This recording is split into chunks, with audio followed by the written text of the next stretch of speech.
कांग्रेस के पूर्व राष्ट्रीय अध्यक्ष राहुल गांधी की संसद सदस्यता जाने के बाद कांग्रेस सड़क से संसद तक हुंकार भर रही है।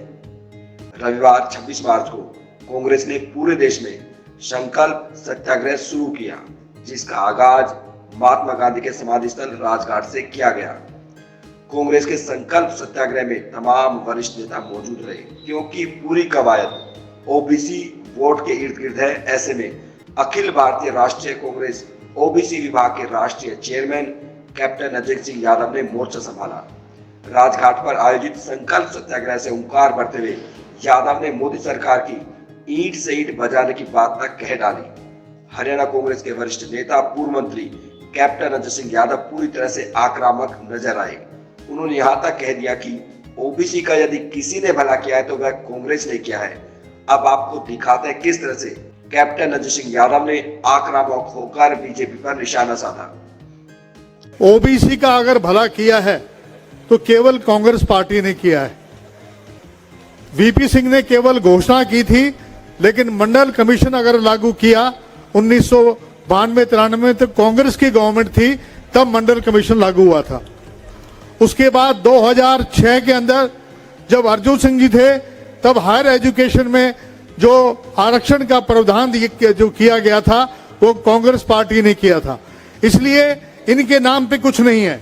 और मैं कहना चाहूंगा कि राहुल गांधी जी की जो यात्रा थी कन्याकुमारी से लेकर श्रीनगर तक, उनकी लोकप्रियता को देखते हुए इनके अंदर डर घुस गया। जो एक केस कोलार का था उसको सूरत में लाकर और एक साजिश के तहत हमारे नेता, जो मैं समझता हूं आज जन नेता हैं, उनके खिलाफ जो ये षड्यंत्र रचा गया है, मैं समझता हूं आज तमाम जनता जानती है। जहां तक ओबीसी का बात है, मैं बताना चाहूंगा कि कांग्रेस पार्टी ने अभी जो हमारा प्लेनरी सेशन हुआ उसमें अगर सबसे ज्यादा अगर किसी को एम्पावरमेंट दी है, हमारे खड़गे जी ने, राहुल गांधी जी ने, सोनिया गांधी जी ने, प्रियंका जी ने, तो ओबीसी को दी है। उसमें सबसे बड़ा फैसला ये लिया गया कि एक नेशनल काउंसिल फॉर जस्टिस बनाई जाएगी, जो कि समय समय पर हमारे अध्यक्ष जो हैं उनको अपनी राय देती रहेगी। मैं समझता हूं कि ये अभूतपूर्व फैसला है जो ओबीसी का पूरा समाज इसका स्वागत करता है। दूसरा, जो सबसे बड़ा, प्रधानमंत्री जी मोदी जी कहते हैं मैं ओबीसी हूं, मैं कहता हूं कि वो कर्म से ओबीसी नहीं है। अगर वो कर्म से ओबीसी होते तो जातीय जनगणना क्यों नहीं कराई। हमारी पार्टी ने फैसला लिया है कि अगर 2024 में हमारी सरकार बनेगी तो हम जातीय जनगणना करवाएंगे, जिससे कि हमारी आर्थिक, हमारी सामाजिक, हमारी शैक्षणिक और हमारी पॉपुलेशन का पता लगेगा। और साथ साथ 2011 के अंदर जो कास्ट सेंसस हुआ था उसको उजागर करेंगे। आज सुप्रीम कोर्ट, हाई कोर्ट हमारी हायर एजुकेशन के अंदर और आरक्षण को इसलिए निरस्त कर रही है, पंचायती राज में कर रही है, क्योंकि डाटा नहीं है। अगर कास्ट सेंसस हो जाता है तो हमारे अधिकार हमें मिलेंगे। तीसरी बात उन्होंने रखी कि हम ओबीसी का अलग से डिपार्टमेंट बनाएंगे। जो 2024 में अगर यूपीए की सरकार बनती है तो हमारा अलग से ओबीसी डिपार्टमेंट बनेगा। उसी तरीके से आप देख रहे हैं कि रेलवे को प्राइवेटाइज किया जा रहा है, आपके बैंकों को प्राइवेटाइज किया जा रहा है, आपके तमाम जगह सब प्राइवेटाइजेशन किया जा रहा है। ये भी बात रखी गई है कि अगर हमारी सरकार 2024 में बनती है, और मैं कहता हूं 100% बनेगी 2024 में, तो एससी, एसटी, ओबीसी को भी आरक्षण का प्रावधान उसमें किया जाएगा। दूसरा, कोलिजियम सिस्टम को समाप्त करने की बात करते हैं ये लोग और कहते हैं उसमें उनके अपने नुमाइंदे होने चाहिए। कांग्रेस पार्टी का सीधा स्टैंड है कि वो उनकी अगर सरकार बनेगी तो इंडियन जुडिशियल सर्विसेज के तहत एग्जाम होंगे और उसके तहत हमारे एससी, एसटी, ओबीसी के लोगों को भी स्थान मिलेगा।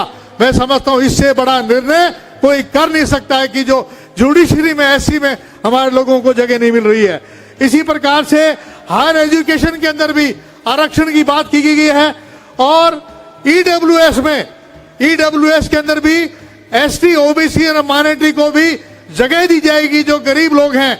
मैं समझता हूं इतने सारे जो वायदे, इतने सारी जो बातें कही गई हैं, ये सब हमारे मुकुल वासनिक की जो हमारे एम्पावरमेंट कमेटी के जो हमारे चेयरमैन थे और हमारे राजू जी थे, मैं समझता हूं कि उन्होंने ये ऐसा ऐतिहासिक काम किया है। प्रमोशन में रिजर्वेशन की बात है और यहां तक हमें ये कहा गया है कि कम से कम 100 नाम ओबीसी की आप हमें बताइए जो लोकसभा में जीतने वाले चुनाव है। मैं समझता हूं इससे ज्यादा कांग्रेस पार्टी और क्या कर सकती है।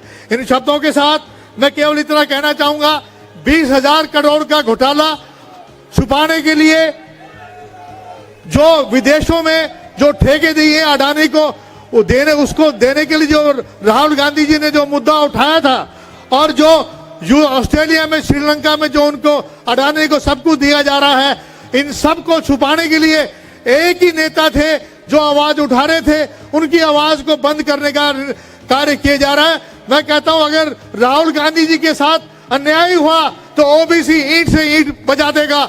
और मैं कहना चाहता हूं कि ओबीसी ये अपमान कांग्रेस ने नहीं किया, अपमान जो है बीजेपी ने किया है, जिसने ओबीसी को क्या कहा है कि हम मेहुल चोकसी हैं, हम ललित मोदी हैं, हम लोग जो है नीरव मोदी हैं।